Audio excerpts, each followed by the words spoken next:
Alright, I'm going to finally get around to cutting out the bees from this birdhouse that I picked up several months ago. I actually tried to do a trap out with it that was leading into a medium nuke with that cone, but that didn't work out. So I finally found time to do this cutout right here in my backyard. I have this table set up to do the operation, you know, with a multi-tool, a hammer, a drill, all the stuff I need to dismantle this box, hopefully with no issues. And I'm probably going to strap most of the comb in one of these nukes here on the top, either first of all a medium and then a deep, and get those nukes going. Alright, let me dig into this. Alright, here's the bottom open. The bees aren't coming out yet because there's all these leaves here. So I'm going to remove all this and we'll see comb immediately. There it is.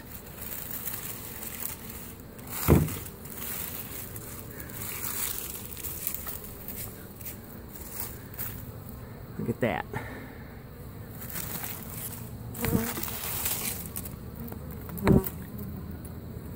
Alright, girls, looks pretty cut and dry, I mean, the comb's a little twisted, but boy, it could be worse,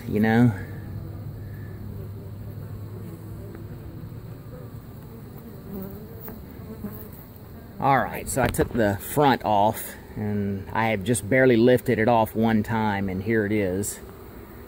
So now I have perfect, easy access to all the bees. Look at the propolis on the entrance from the inside view. Isn't that beautiful? So look at that.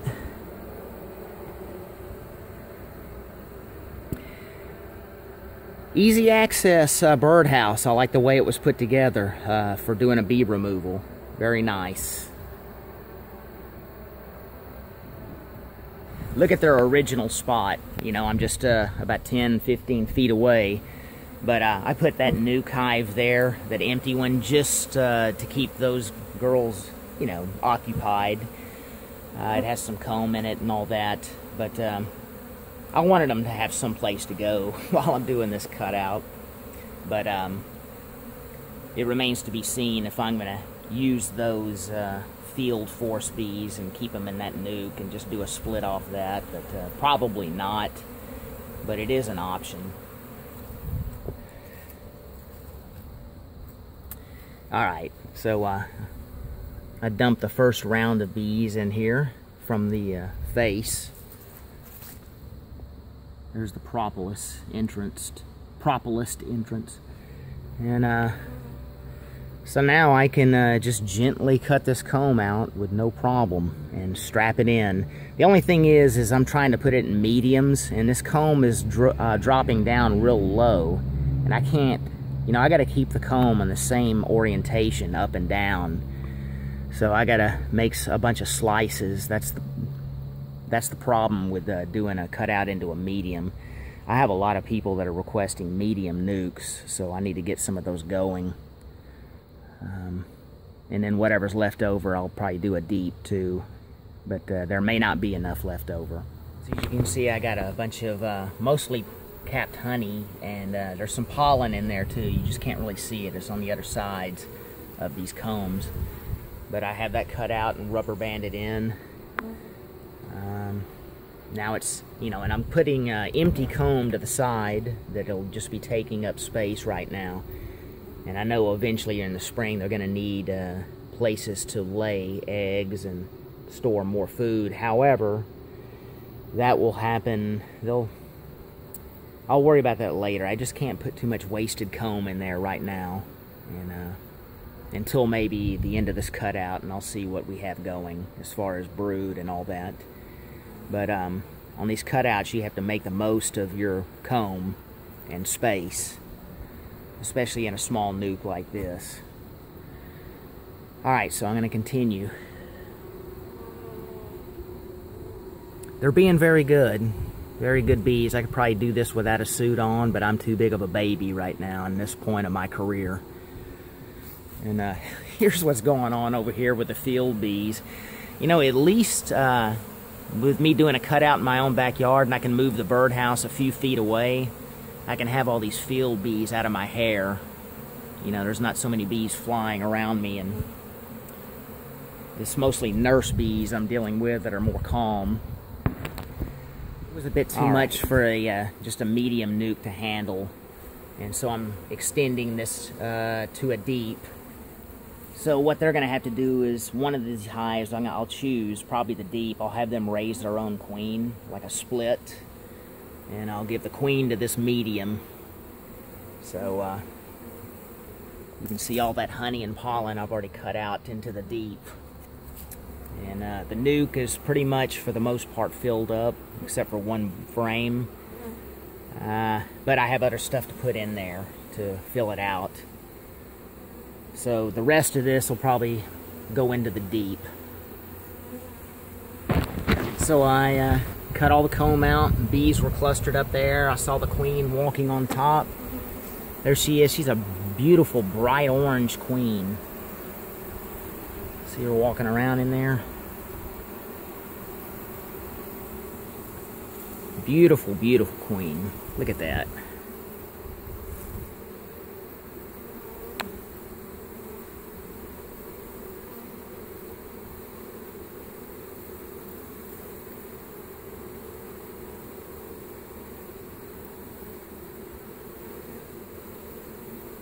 So, always good to be able to do a cutout right in your own backyard, you know. It's just more comfortable. I have this table out here. My back's not getting strained or anything like that. And so there's the queen. Nice. Gotta love that. So I'll strap her into one of these last frames I put in there. There's the deep. I just have a couple of bars of supplies, and I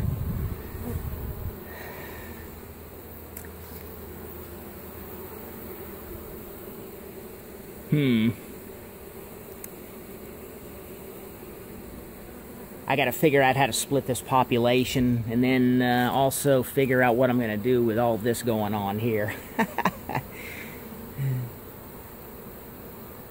Maybe I can make that a third split from just using other supplies from other hives. But they're going to all want to go where the queen is for the most part, unless I move one of these hives across the yard. But I'll sort this out. I will have it under complete control. I just haven't decided fully what I'm going to do yet.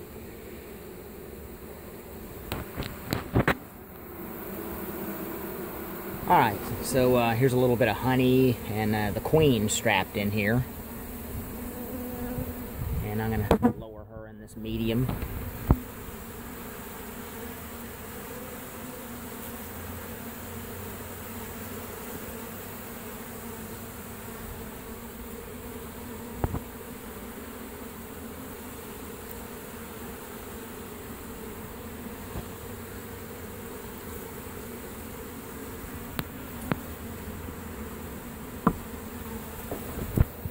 There we go.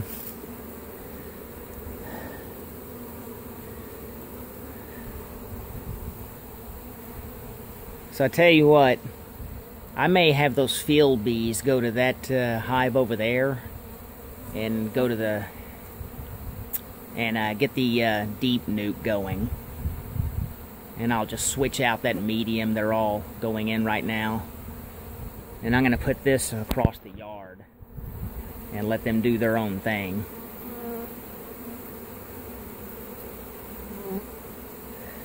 I'll probably accentuate them with population from some of my other hives just to make sure they're going okay.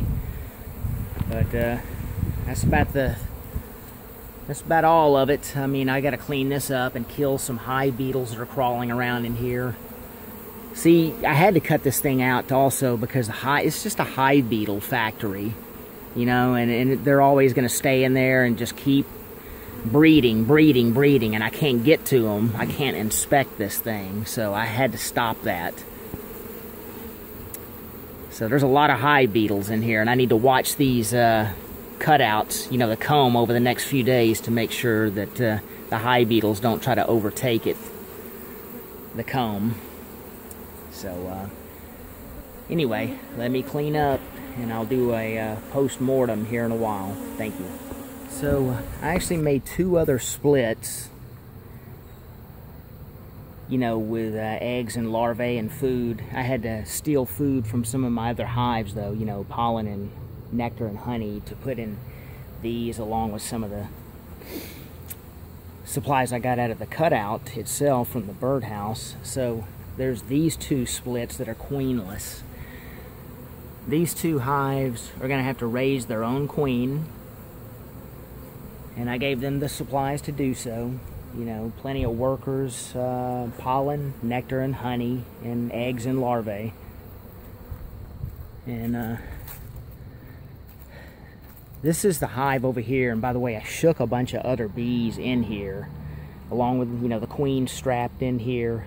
So this is really a nurse bee colony for the most part, and they're going to get their momentum back, especially because they have the queen.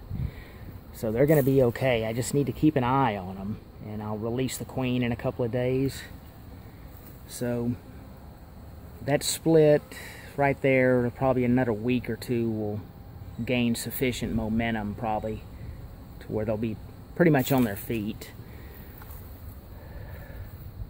And here's my operating table. This is the first hive I ever built right here, this piece of junk that is so productive. These are bees I caught from a bait hive. That was a bait hive that I caught those bees at some apartments. So here's my operating table to steal some supplies from them when needed. And they are just really kicking butt, I tell you. So there's a couple of other splits I'm going to have to do. Nukes that I'm going to have to accentuate with this hive right here over the next several days, but I've done enough operating today. That's the hive that was on top of this one, and that's why you see a lot of bees flying around here too, is because they're looking for their house. So I need to put all this back together and call this a day. But if I get 3 nukes out of this cutout, that would be very, very productive. Alright, so again, here's the 2 nukes that have to raise a queen. So you can see they have plenty of population that's becoming loyal to each one of them.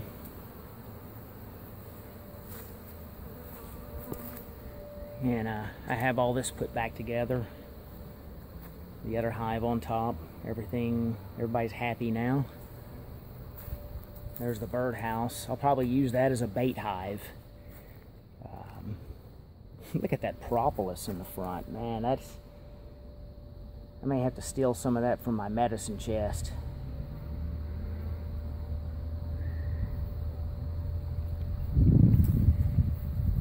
That's a swarm I caught about a month or so ago out in Davenport. They're still doing good. And these are bait hives. And there's the cutout nuke, the medium nuke that I have really most of the supplies in from the actual birdhouse and the queen. And some of that could be robbing, you know, but anyway, that's the hive with the queen. So I'll monitor them over the next several days really closely. Also, you know, I got to watch out because of small hive beetles, that they don't take over that comb, you know, because when there's upheaval, that's a window of opportunity for small hive beetles here in Florida. So, all right.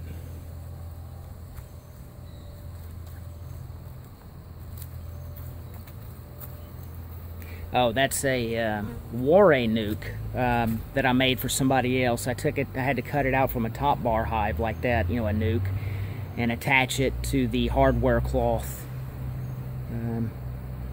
stabbers, and attach it to little Warray hive bars that are a lot smaller than top bars, narrower and shorter. So they seem to be doing good. I'll check on them in the next couple of days. And a little bit of extra bee bread for me and lunch today.